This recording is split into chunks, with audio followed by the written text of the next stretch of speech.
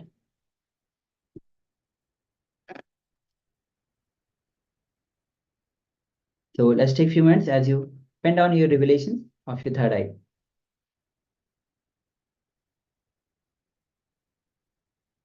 So whatever is getting revealed to you through your third eye, just pen down all of them.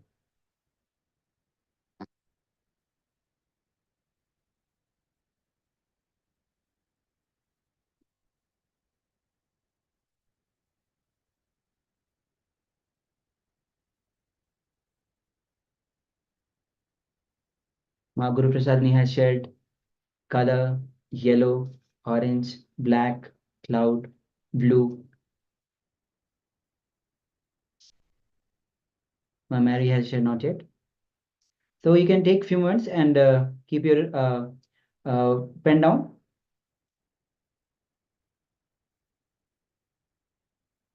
Okay, so with this we have come to the end of this power manifestation. Now we'll be moving on to the next session. The initial segment was the genesis of identity, where you have penned down your inner image, outer image, life image, and others image. Now you'll be hearing from Bhagavan himself. So when there is a gap between the inner image, outer image, and different images have, when there the gap increases, incompletion increases. When there is a less gap, completion happens. So let's hear from Bhagavan himself as he revealed the great truths about the gap in these four images, which form the SDHD: self-doubt, self-hatred, and self-denial. So let's begin. Let's hear from Bhagavan himself.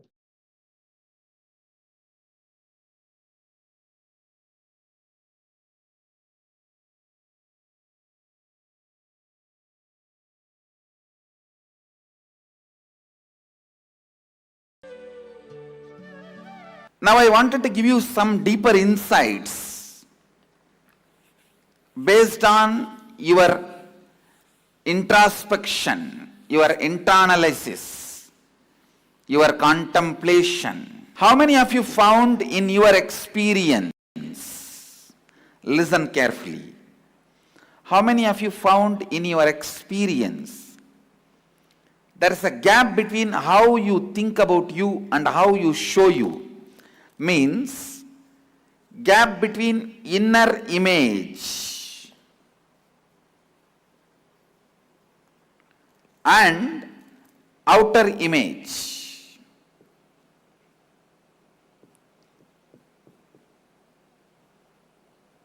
Raise your hand. If there is a gap between inner image and outer image, how you think of you and how you project you to others, in this gap, self-doubt starts. Understand? For example, you go to attend an interview, you know you are not capable of something, but you sell yourself to your boss, saying, I can do it. And boss is convinced and he gives you the job. When you come back, suddenly you feel you convinced others, but you yourself are not convinced. Then what is the truth? The doubt about yourself starts raising, which will start coming up in every level of your life. In your health, in your relationship, everywhere this doubt will start raising. That is what I call self-doubt. How many of you think you have this self-doubt? Raise your hand.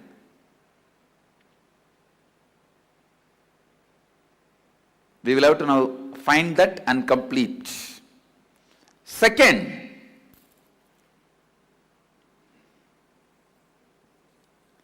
how you project yourself to others, outer image, how others perceive you, others' image. You may project yourself very humble person, simple person. Others will say, see, this fellow acting.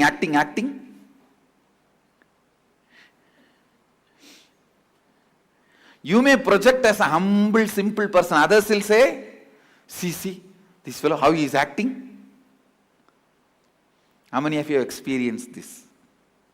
Raise your hand. You may project yourself in one way, others completely perceive in a different way.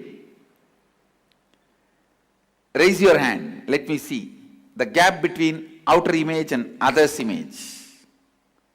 Listen. When others perceive you in a different way, you naturally start feeling you are not enough unto yourself. You will start feeling, I am not enough. That is the source of all the self-hatred.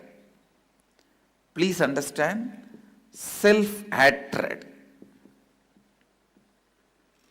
When you project yourself in some way, but others perceive in some other way, when you become powerless about it, and you feel you start hating yourself. I am not enough, I am not sufficient. Others are not believing how I am projecting me. That is self-hatred. Next, listen. Next, how many of you feel that you have this self-hatred? Raise your hand. You feel you are not enough. Raise your hand. Let me see. Yes. That is self-hatred. We need to find out this, source of this, and complete with it. Third, this is the very important thing. Others' image, how others expect you. Life image, how you expect others. See the fun. Everyone around you will be telling you should understand people more, you should be more listening, you should have more understanding. But you will strongly believe everyone around me are incomplete, they should understand me more. You will believe everyone around you are incomplete and they don't understand anything, they should understand you and transform themselves. But they will all believe you are incomplete, you should understand them more and transform. How many of you have this tug of war? Raise your hand. This is what I call self-denial. Whatever is denying it, constant denial, the gap between what you think about others and what others think about you, this gap makes you start denying everything.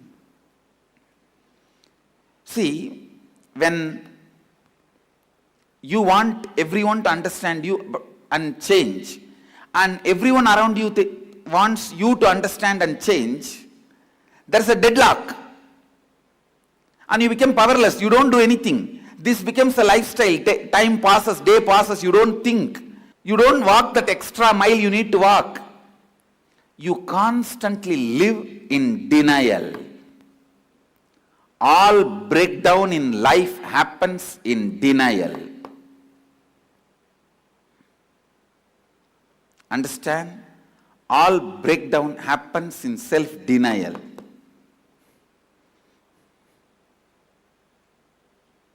How many of you think you have self-denial? Now it is time. You sit and pen down all the self-doubt you have, self-hatred you have, self-denial you have. SDHD.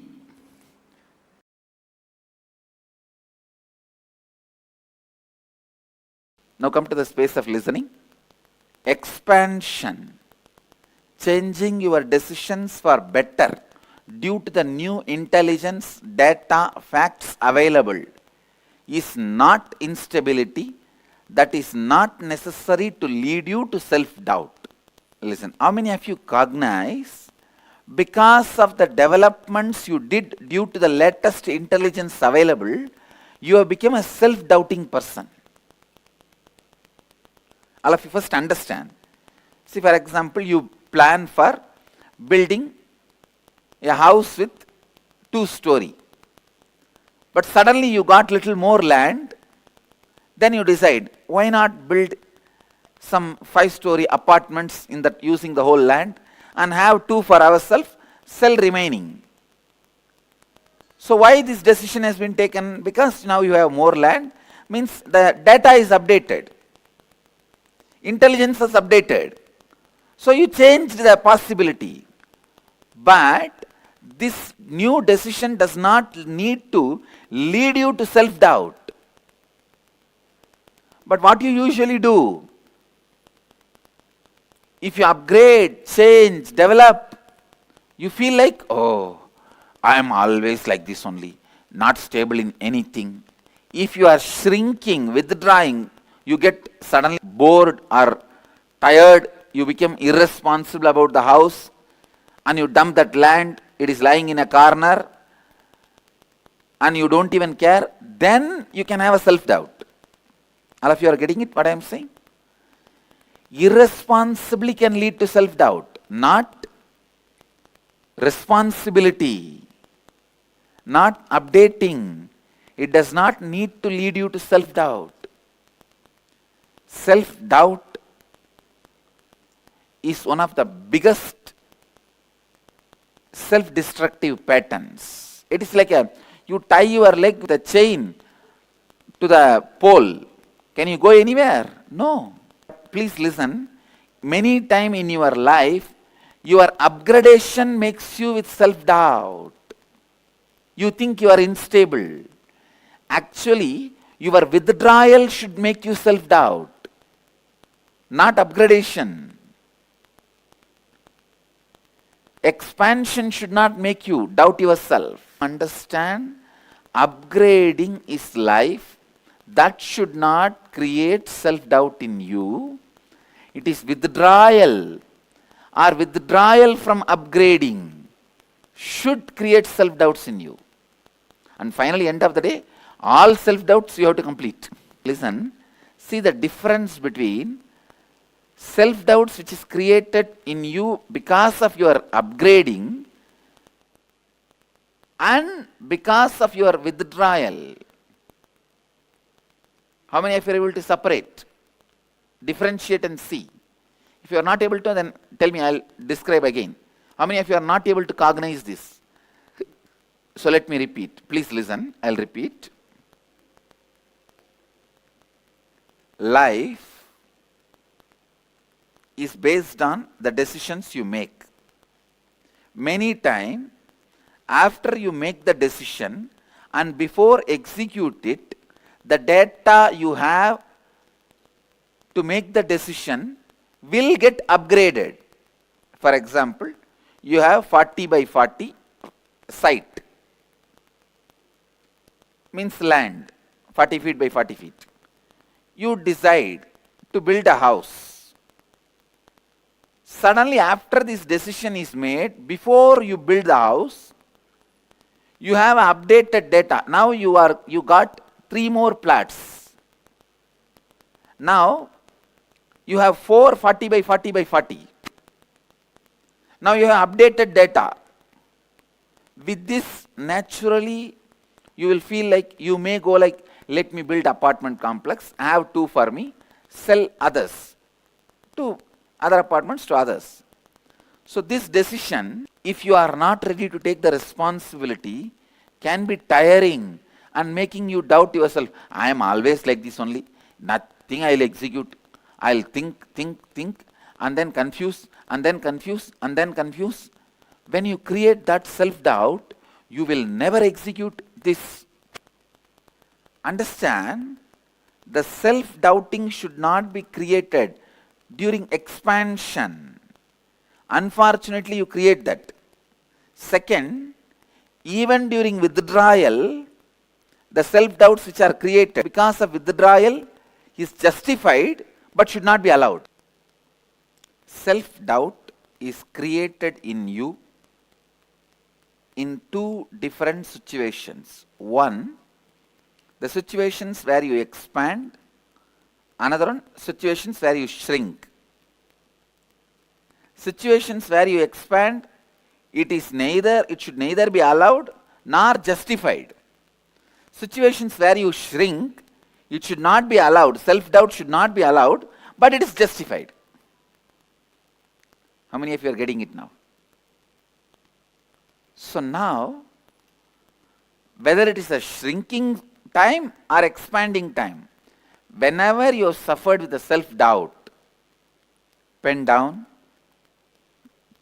we will start the completion process. Please listen. Along with your root pattern and split up of your personality, one more thing has entered into you, constantly doubting. Please listen. Because any part of your personality decides or does anything, the other part doubts that cognition. Whatever your right hand does, left hand is doubting. Whatever your left hand does, right hand is doubting. So you have to do anything with both the hands, only then it will be successful. So first of all, you need to complete with this doubting pattern. Constantly doubting yourself. Because you constantly doubt yourself, you doubt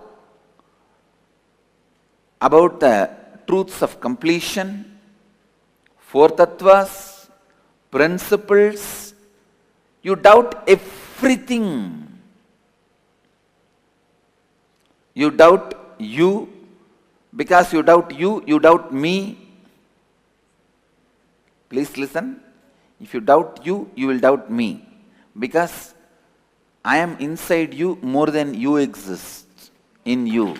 If you are occupying 20-30% of you, I am occupying 60-70% of you. So naturally, if you doubt you, you will doubt me. And if you have anger towards you, you will have anger towards me.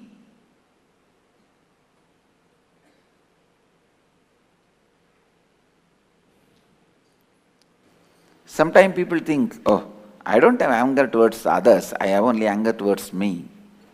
But I tell you, when you dig, you will see very clearly, vengeance towards others, when you can't express it, it becomes anger towards you. Vengeance towards others when you can't express it, when you think, oh no, they are powerful, I have to be dependent on them, then it expresses on you.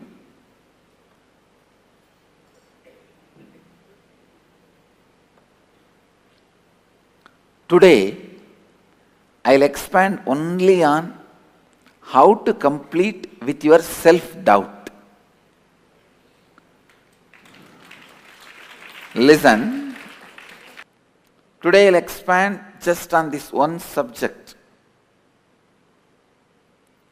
Self-doubt. Sit and look in. Look in to find first time when the self-doubting started in you. Please understand. The moment you realize your inner image about you is different and the outer image you project to others is different, self-doubting will start on you.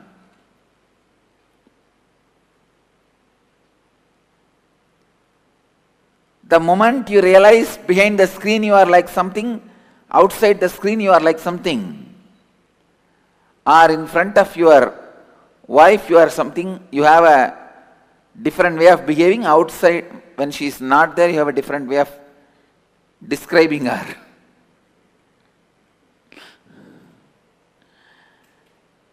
When you understand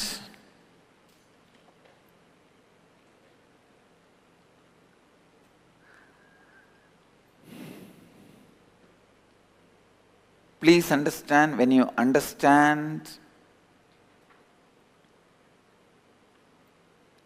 that your inner image about you, your outer image about you, the way you project you and the way you think about you, when these two are different, the way you think about you is mamakara, the way you project you is ahankara. When these two become different,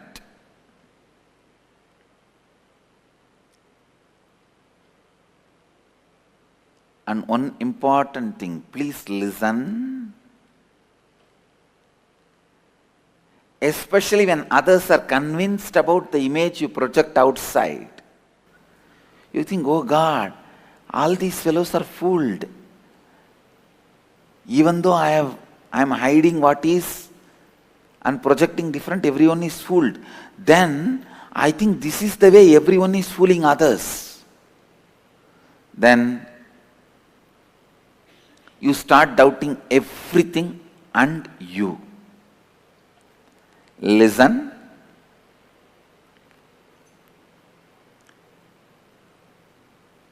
When there is a disconnect between your inner image about you and the the image you project about you outside, means your outer image. When there is a disconnect between these two, and especially when you are able to convince others,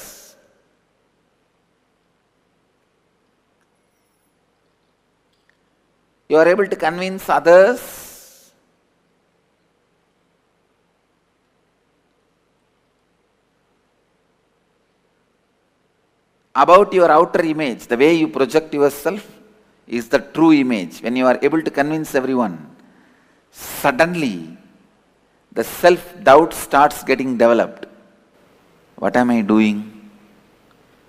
What is this?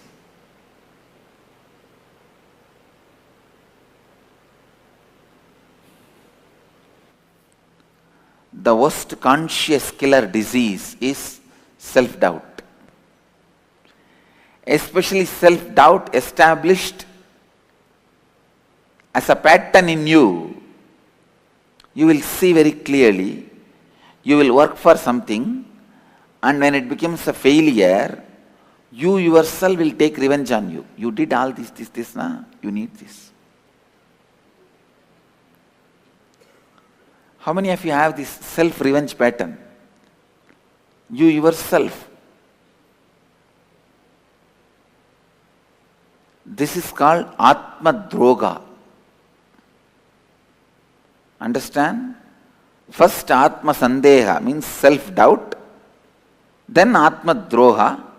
This leads to Atma Hadya, self-destruction.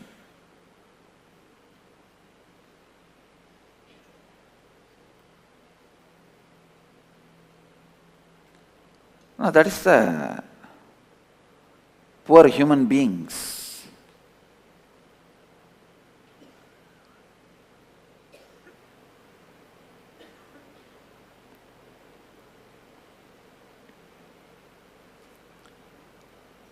Look in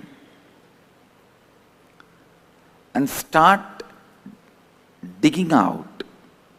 When first time you started having self-doubt, try to remember, recollect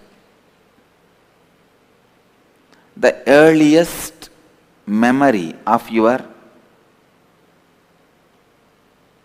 self-doubt. When you yourself did not trust the words you uttered. For example, Even now, when you declare with integrity, authenticity, responsibility, I declare, one part of you saying, you don't neither have integrity, nor have responsibility, nor have authenticity. What are you declaring? Keep quiet, keep quiet. You are not going to be successful. These are all pseudo drama. What others, they may be telling because they may be having. Before you even complete one statement, your other part has finished satsang. But I tell you,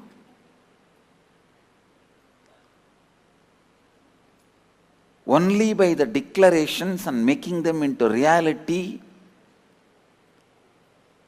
the spiritual strength, the Atma Bala is created. What is Atma Bala? Most of you, your parts being integrated. See, now you are nothing more than a spare part shop. You are not a whole vehicle. You are a spare part shop. In US, there will be dump yards where the lot of cars will be dumped. Any spare part you want, you can go into the dump yard and remove it. When you come out, you can pay for that and go. You will get even Rolls-Royce spare parts in the dump yards. You may get Rolls-Royce spare parts, but that does not mean dump yards can become car showroom.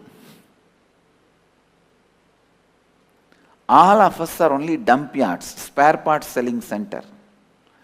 Because we are all in different spare parts. Each one is thinking in one way.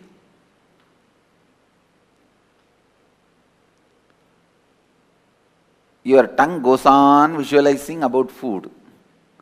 And all the decisions about food, it puts that file in the front. Hey, sign in this first. And your eyes, they put their file. They push their file. Hey, come on. Sign in this. And your lust. That fellow, when he comes, he pushes everyone out because he bribes a lot. All files are thrown out. And he says, come on, sign in this. It is literally a chaotic government office.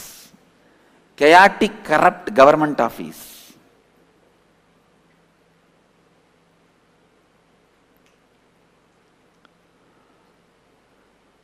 Chaotic, corrupt government office and spare parts selling center.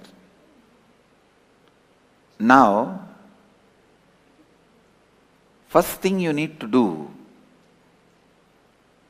when the self-doubting started, and all the incidents you remember about your self-doubting pattern, the pattern of self-doubting,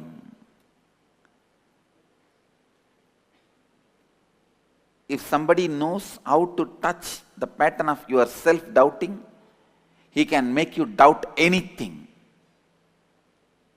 But it will lead to destruction.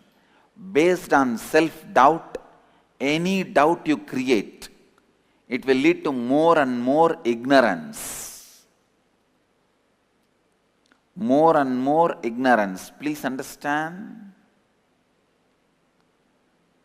I tell you, many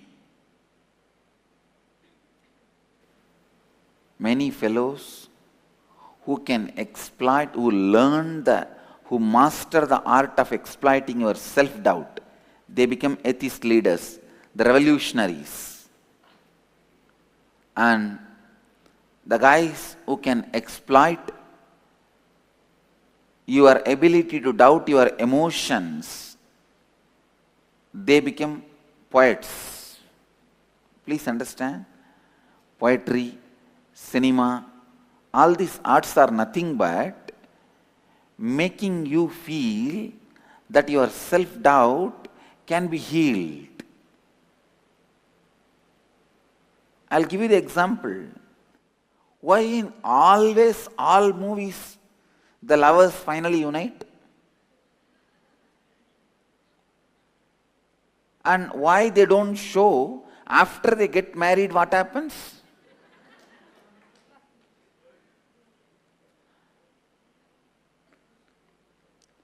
So your emotion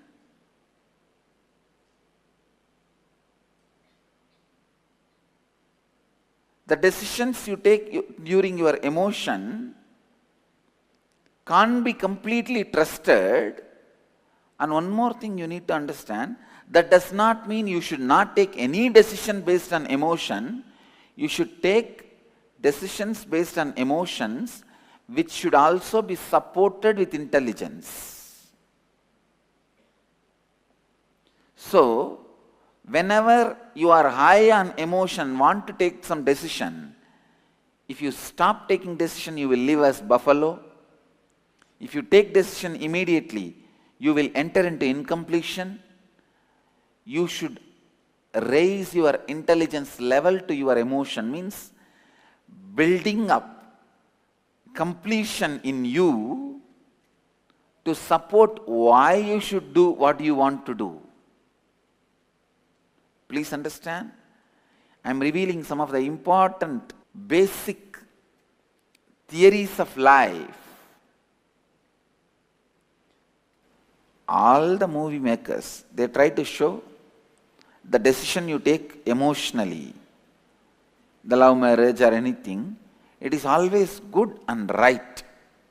At least majority of them try to show. Because in their life they realize it is wrong and lie and failure. They go on try to justify. No. I may not be successful, but the system is successful. Listen.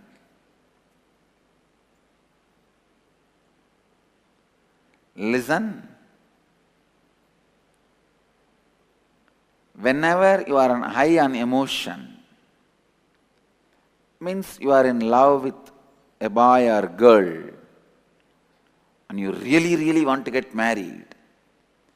If you don't take the decision in that high emotion, your whole life will be like a buffalo.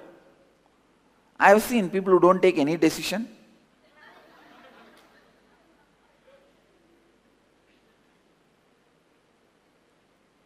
So understand,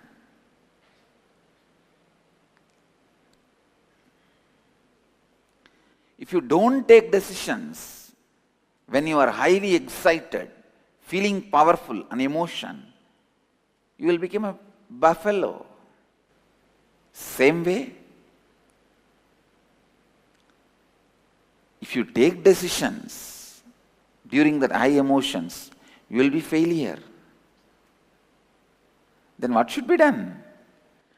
Build the intelligence to support your decisions during the high emotion. Means building completion.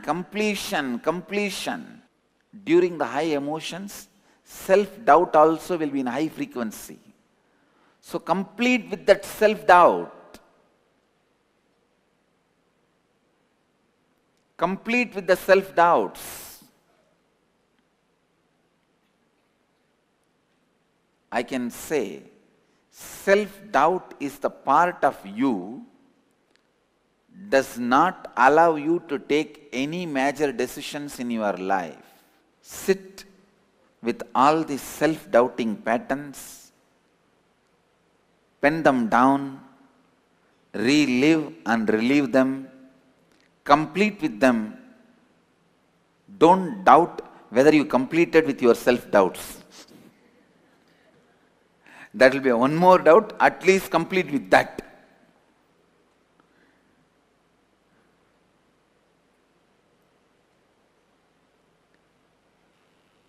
If you have self-doubt, complete with it. If you have one more doubt, whether you completed with your self-doubt or not, complete with that also. Life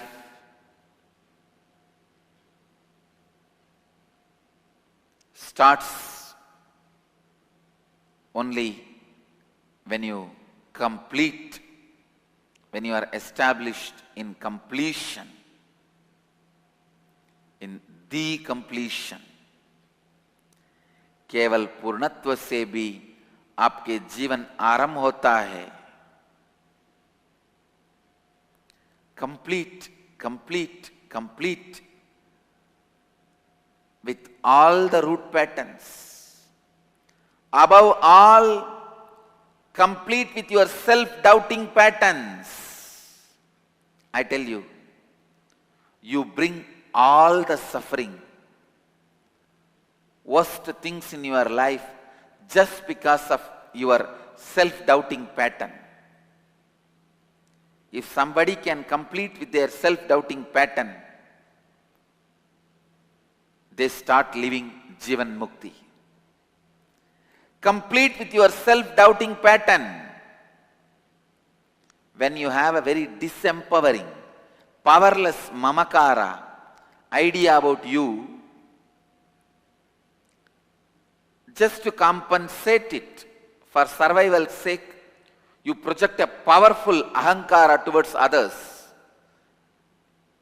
powerful image to others. That gap creates self-doubt in you. With the self-doubting pattern, you don't do anything good. You don't do anything higher. I tell you, somehow complete with self-doubting pattern. Only when you complete with your root pattern, you will be able to complete with self-doubting pattern. Whoever completes with the self-doubting pattern lives as a leader, lives as a hero, lives as Jivan Mukta.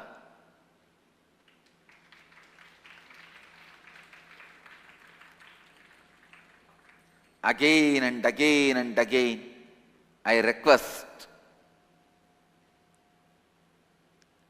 even if you forget all my teachings, all you learnt from all the spiritual books, all the spiritual satsangs, and all the spiritual knowledge you acquired, even if you forget everything, just remember this completion with yourself and others.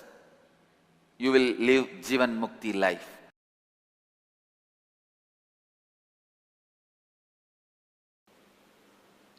Completing with the wrong pattern, inadequate cognition, that anything you do will have lot of obstacles, impossible, is Ganesha Puja. Understand?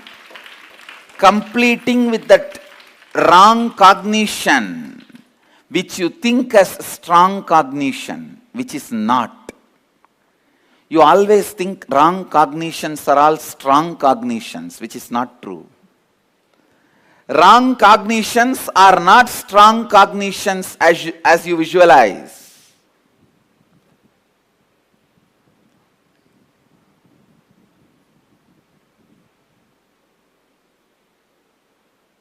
Inadequate cognitions.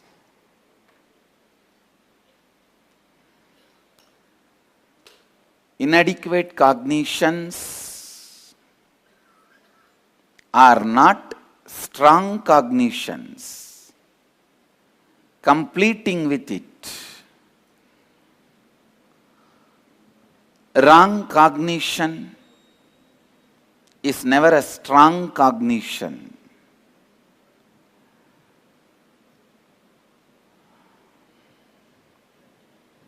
Understand?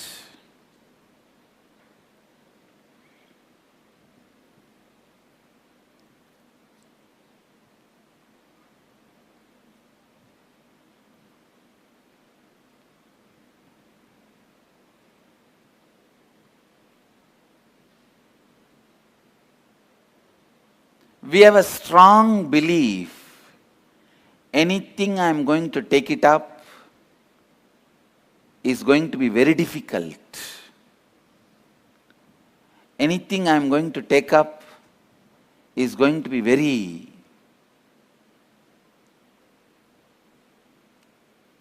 difficult and impossible. When you have that strong cognition, it is going to be difficult and impossible naturally you already felt the tiredness in your muscle memory.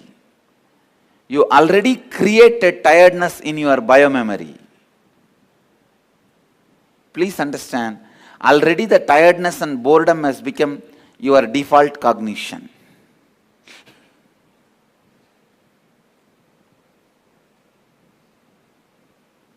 That's the most difficult problem. That's the most difficult problem.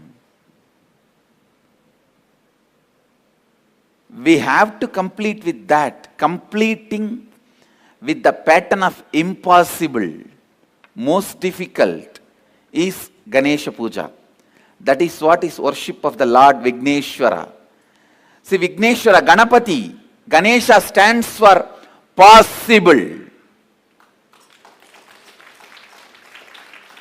No obstruction. Lord of obstructions means when he stands, all obstructions disappear. He stands for that possible. Removes obstacles. I tell you, please understand. Create the space of Ganesha in all of you and remove, complete with the pattern that impossible, difficult, lot of obstacles are there. For next 10 days, this is the Ganesha Brahmotsava for the Sangha. For next 10 days, we are going to work on only this one thing, completing with all our impossible cognitions. Completing with all our ideas of impossibility, completing with all our ideas of lot of obstacles, completing with all our ideas of this is not good, this is not possible, that is not possible, this will not happen, that will not happen. Complete with all that wrong cognitions, complete with all that wrong beliefs, complete with all that inadequate cognitions. This is Ganesha Puja for all of us this time. This is the message for Ganesha Brahmotsava. This is the message for Ganesh Chaturthi. This time, this 10 days, doing completion. Anything which you think is obstacle for your declaration is Vigna. Completing with that is Vigneshwara Puja.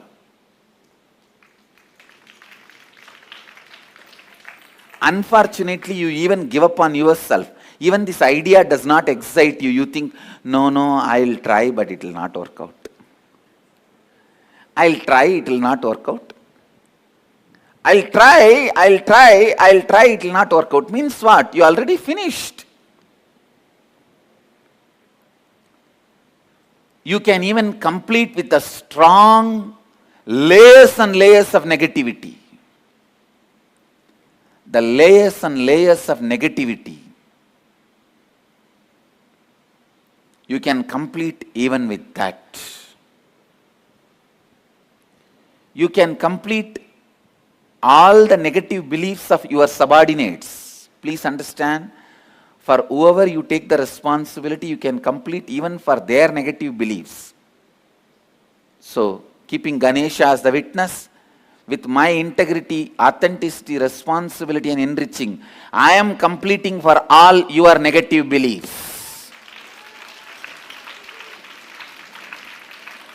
I take the responsibility for the whole Sangha and all the devotees and disciples.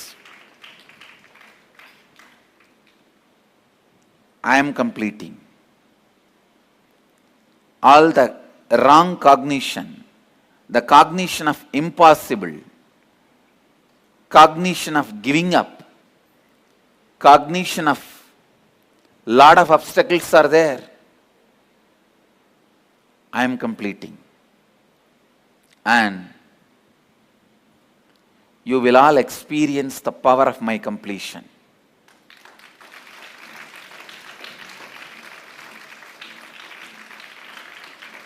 with whoever, see, for whoever you are taking responsibility in your life, you can complete for their incompletion. It is possible. Because the space of completion which you carry, the power of that will naturally impact them and create completion in them. Make completion happen in them.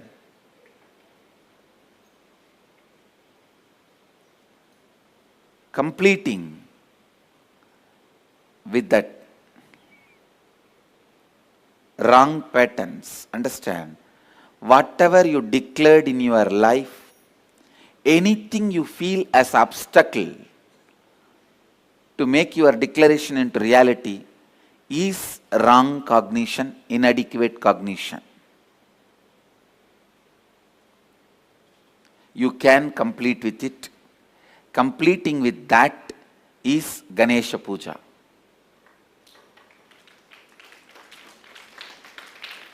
This time, this Ganesh Chaturthi, my message for all of you is completing with whatever you carry as impossible, whatever you carry as obstacle, complete with all of that. Each one of your declaration should become reality. Anything you think is stopping your declaration becoming reality is wrong cognition, inadequate cognition. Complete with all of that. Complete with all of that. Today, with the inauguration of the Ganesha Brahmotsava, I give this message. Complete with all your inadequate cognitions. Complete with your self-doubt patterns, whether you can complete with your inadequate cognitions or not.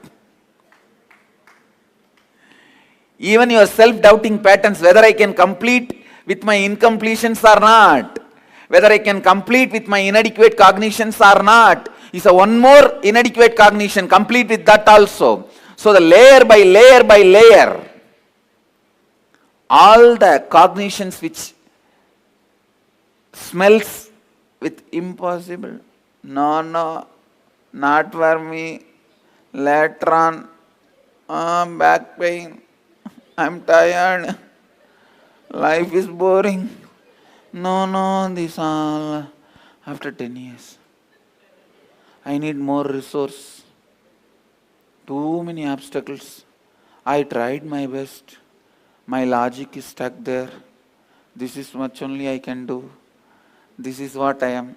All these are layers and layers and layers of inadequate cognition, wrong cognition. Complete. Complete with all of that. That is why Ganesha is sitting in Mooladhara. Ganesha is Lord of Mooladhara. Once you complete with all these inadequate cognitions only, you will come out. Say, yes, I am here.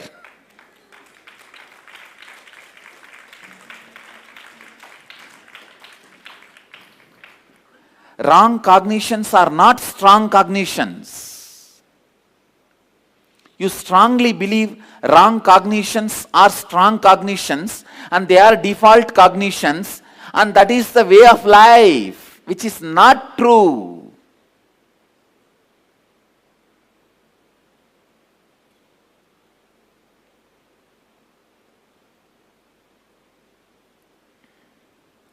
Understand? Today,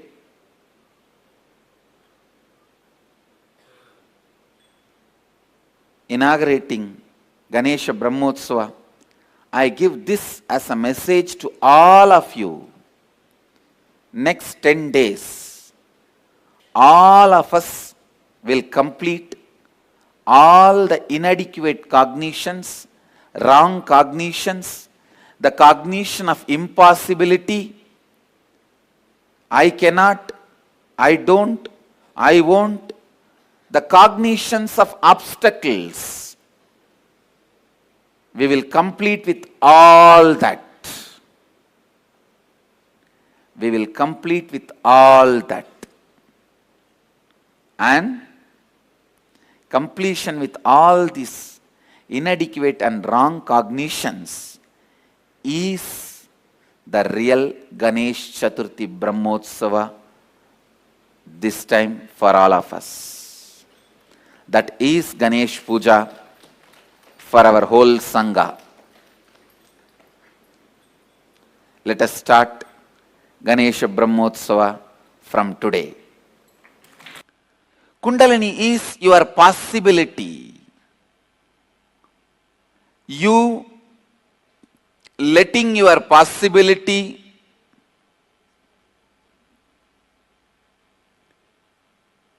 happening in you. You trusting your possibility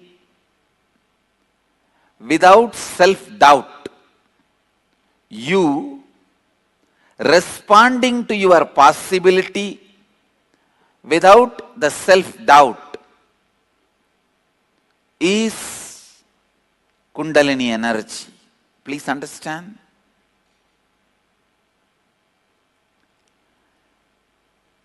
Each human being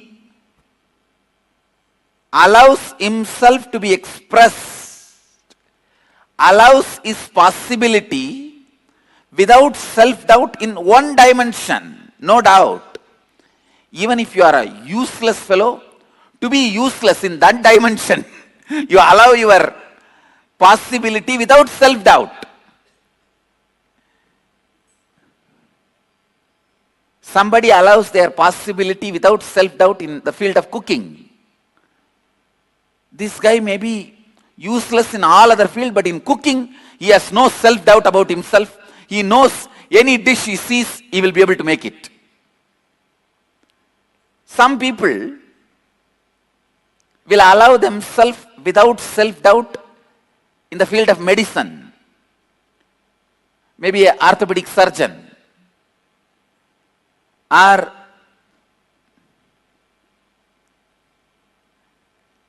general physician or eye specialist or dentist. Somebody may express their peak possibility without self-doubt in the field of law. So every human being expresses his peak possibility, allows his peak possibility in some one field without self-doubt.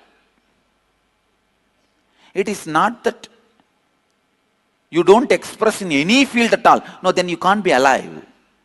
Even to be alive, at least in one field, you have to allow the Kundalini to breathe through you. Kundalini has to breathe through you at least in one field. I have seen some people, they will be so cunning. In the cunningness, they will allow their peak possibility. In some field, you allow your peak possibility without self-doubt. A great liar, he may have a lot of doubt about his character. He may have a lot of doubt about his ability to cook. He may have a lot of doubt about his ability to drive. But in his liar field, he will not have doubt. He will not have any self-doubt. Same way a dentist. He may have doubt about his ability to speak publicly. He may have self-doubt about his ability to handle his wife. He may have self-doubt about his ability to pick up languages. But in the dentistry, he will not have any self-doubt. So understand, in any field, you express your peak possibility without self-doubt. You allow your Kundalini to be awakened in that field.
Paramashivoham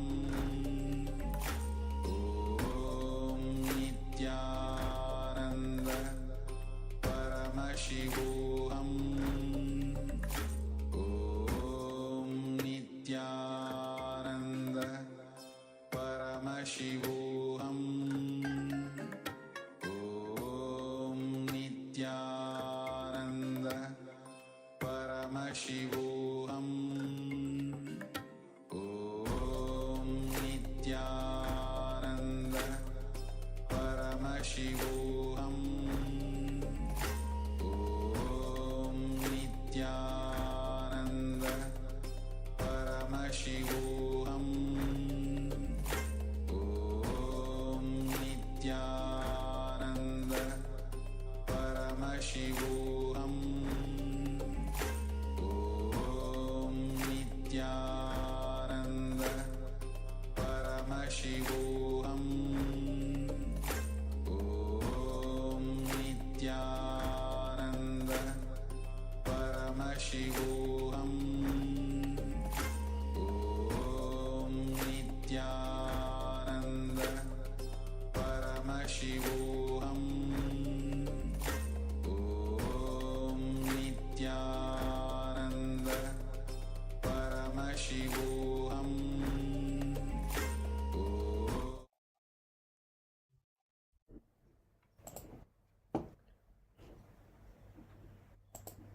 Yes.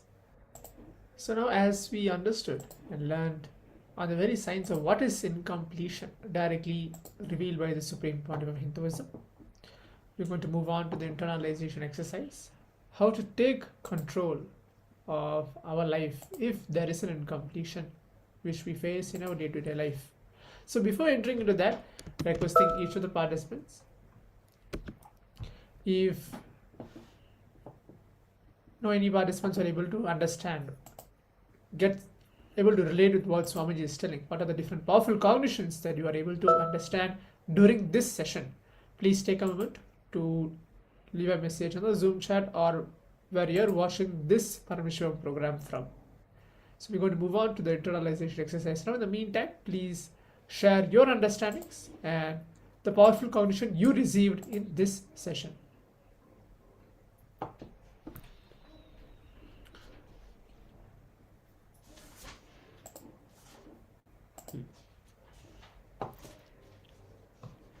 So now we're going to enter into the internalization exercise. Taking control of our life is the very message here what Swamiji is wanting to tell. Allowing incompletions to exist is literally declaring that you yourself don't want control of your life. When incompletion comes to you, you have the choice either to declare completion spontaneously, or you can just tell, okay, let the incompletion come and let that take over you. That's what Swamiji is meaning, that declaring that you yourself don't want control of your life. Swamiji is very beautifully here telling that you have control in your life, but it's based on your hand whether you want to decide completion or not. The power of incompletion is such that it deludes so much that it has to believe that you really cannot control or contain your own life or control our life itself. So we all go on taking that very decision from the very space of incompletion that permanently damages us. That is the most difficult part in our life, what Swamiji is telling. So incompletions just totally imbalances you. So how many of us have actually faced some or other incompletions in our life? Maybe you can just put a yes message on the Zoom chat if you have faced any kind of incompletions wherein those incompletions took over you and you did not decide the space of completion spontaneously. So constantly decide that all of us will be in the space of completion. There should not be any questions of powerlessness or incompletions entering with us. Everything we do should be from the space of powerfulness, from the space of completion. So now, please get your book and paper. Please be seated. We're entering into the internalization exercise. Please keep your cameras turned on. If your cameras are off in the Zoom rooms, please keep your cameras turned on as well.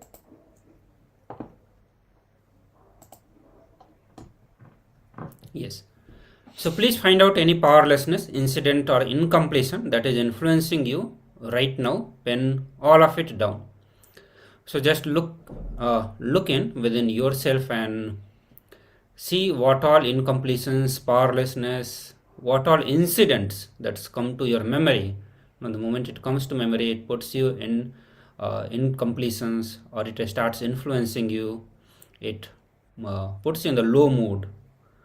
So pen down all of them, and once you are penning it down, after that you have to catch the influence of past on your thinking system, and you have to bring completion with all of that. You have to get into the completion process and do completion with all of that. Means you are going to relive that incident in your inner space as that incident happened, and with that you make the decision to drop all of that. So let's start. We'll have few minutes for this assignment before we move to the next session.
Nityananda everyone. All of you can relax now. So now it is time. We are going to move to next session. And in the next session, we will be doing power manifestation. Yeah. So I hope all of you have been doing the completion process where you found out all the incidents which puts in the powerlessness. Now with this, let us get into the power manifestation. This is the time to manifest power. So Paramashivoham, manifest the powerful cognitions that we learned in the previous sessions.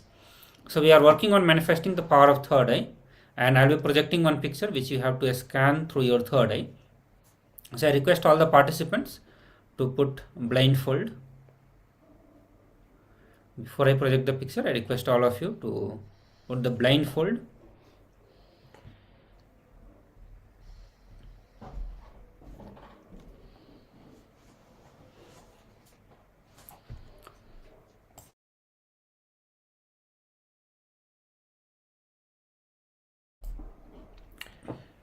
Please keep your eyes closed. Please put on your blindfold. Just few more minutes. Just 2 minutes to keep your eyes closed, and I'm going to project a picture. It can be anything, any picture. You can either see the color of it, or you can see whatever is present in the picture. And after a few minutes of this power manifestation, you're going to chant the Mahavakya as well. I'm going to project now. Please keep your eyes closed. Let's begin the power manifestation now. Paramashivoham Om Nityananda Paramashivoham Om Nityananda Paramashivoham Om Nityananda Paramashivoham Nityananda Paramashivoham Om Nityananda Paramashivoham Om Nityananda Paramashivoham Om Nityananda Paramashivoham Om Nityananda Paramashivoham Om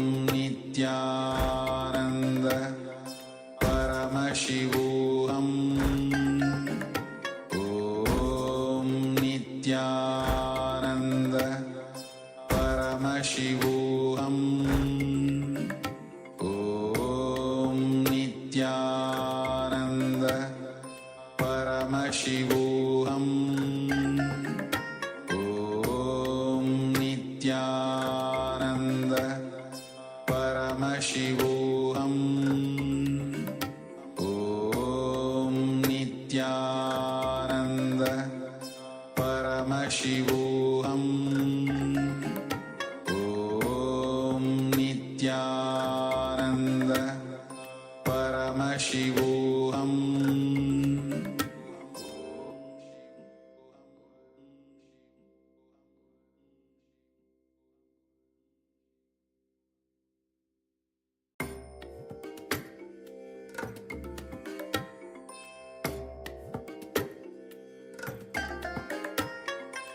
I bless you all. Let you all open all your three eyes and manifest the powers of Mahasadashiva. Om Nityananda Paramashivoham Om Nityananda Paramashivoham Om Nityananda Paramashivoham Om Nityananda Paramashivoham Om Nityananda Paramashivoham